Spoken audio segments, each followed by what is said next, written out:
Shalom. First and foremost, I'd like to give all praises and glory and honor to Yahweh, Bahashem, Yahweh Shai, Bahashem, Wakak, Kadash, and the Heavenly Father. True name is Yahweh, and His only begotten Son, Bahashem, in the name of Hamashiach, Yahweh Shai. Those are the true names in ancient Paleo Hebrew, the Lashon Rastum tongue. And I said, rock thumb to the elders and apostles, Ma'akim, Ma'akof, and I say Shalom. And this is a sit-down lesson of the prophecy updates as of August the 9th, 2026, on a Sunday afternoon, to the spirit, power, grace, and mercy of Yahweh, Yahweh Shai. And this is a news article from Al Jazeera from the website. Breaking news, Trump says U.S. low-key it with Iran as Tehran forms on Hormuz conditions.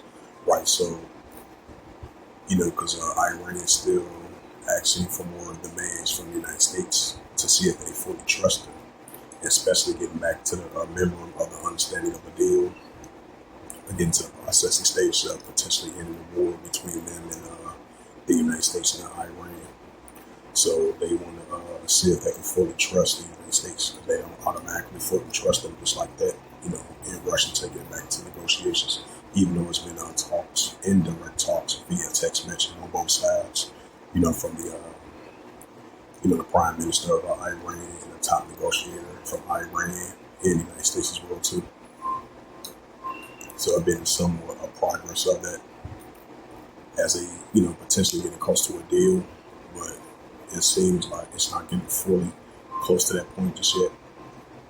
Because it's still like some sticky points with this deal, because Iran is trying to see if they can fully trust the United States, because previous times it was unsuccessful.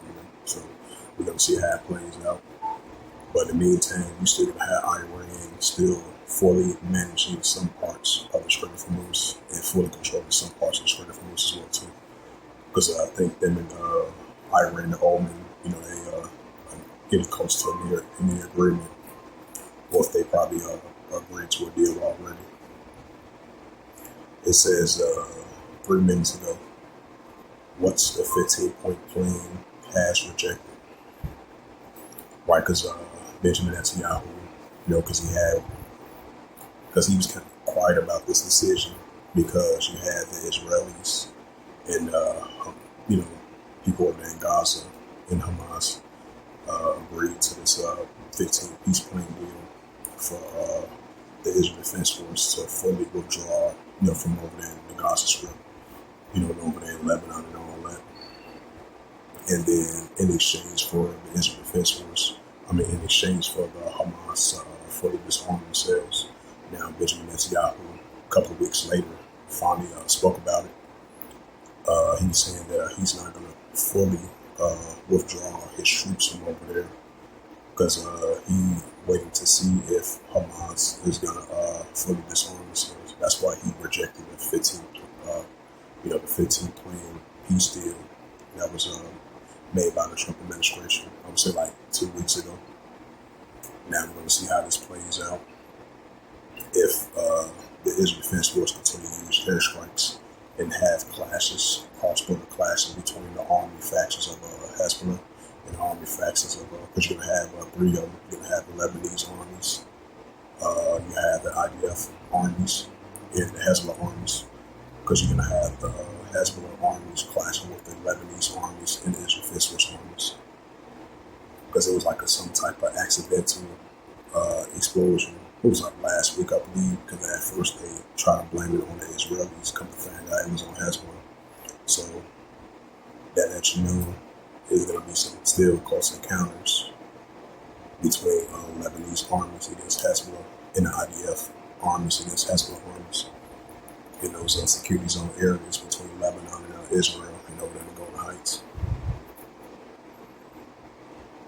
Yeah, it says Israel rejected Trump's 15-point plan for Gaza, stoking tensions with the U.S. Pentagon urges fast U.S. weapon production stockpile concerns. Why? Because you've been having Trump was kept on denying the fact that are we not running out of stockpile of missiles? Because the Iran war was going on for the past ever since February and all the way to now. Even though it's been on and on back and forth. It says Germany warns of a daily hyper warfare after an explosion-related drone found. Syria says it reached a deal with Moscow in the future of Russian bases.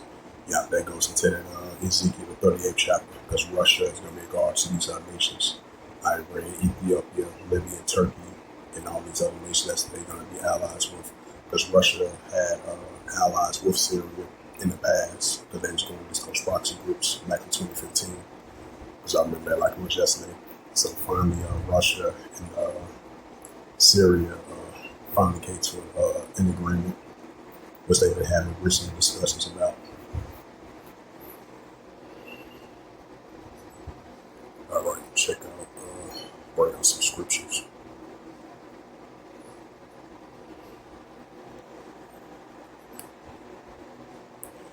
This is the book of Luke 21 and verse 25 reads, it says, there shall be signs in the sun, and the moon, and the stars, and upon the earth distress of nations will perplexity rage roaring. Right, and that's what we see if the nations are in perplexity and seas rage roaring, which is see signs of that. That's something that continues to increase.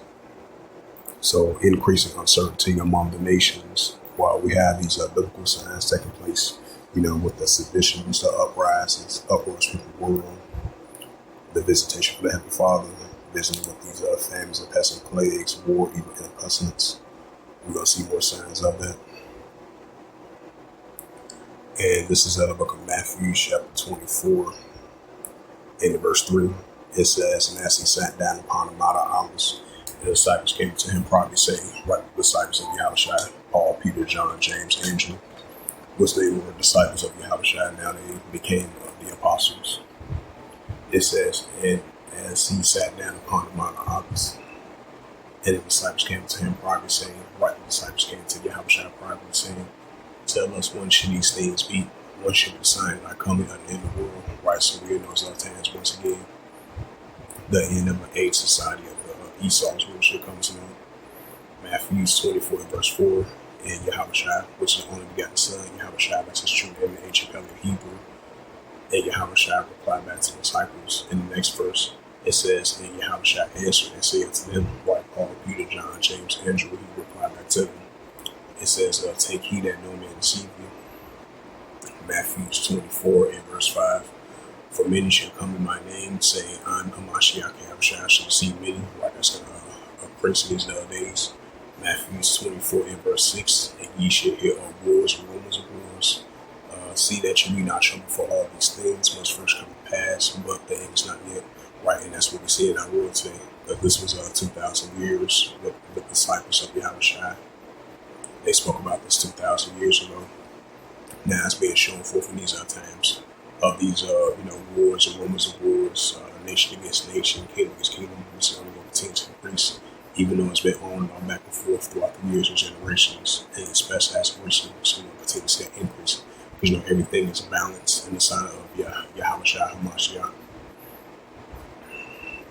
Just like for an example, as wars and rumors of wars, prime example, Russia versus Ukraine, Iran versus United States, on and all back and forth, Iran versus Israel, on and all back and forth. These proxy wars of the pro-Iranian groups of Hezbollah, the Houthi rebels going against the Saudi Arabia and its coalition forces. And then the tensions have been heating up throughout the years, on and on back and forth between Hezbollah and the IDF over there in Lebanon and Israel. So these are signs of wars and rumors of wars that we see in our world today. This is Matthew 24 verse 7. It says, for nation shall rise against nation, and kingdom against kingdom, which goes into ethnos. It says there shall be famines and pestilence and earthquakes in various places. Right, so more increasing kingdom against kingdom, nation against nation, more of the famines and pestilence, earthquakes in various places. So this is just a quick sit-down lesson of the prophecy updates as of August the 9th, 2026 on this Sunday afternoon. So hopefully this was edifying. And with that, I would like to give all praises and glory and honor to Yahweh Ba'ashem, Yahweh Shai, Bahashem, Rakah Kadash, and the Heavenly Father. True name is Yahweh, and His unbegotten Son, Bahashem. In the name of Hamashiach, Yahweh Shai. Those are the true names in the ancient Paleo Hebrew, the last holy tongue. And I said, Wakatham to the elders and apostles, Wa'akim, Wa'akwa, and to the next time, I would say, Kwame Sharala, in the Bible Ball, Shalom.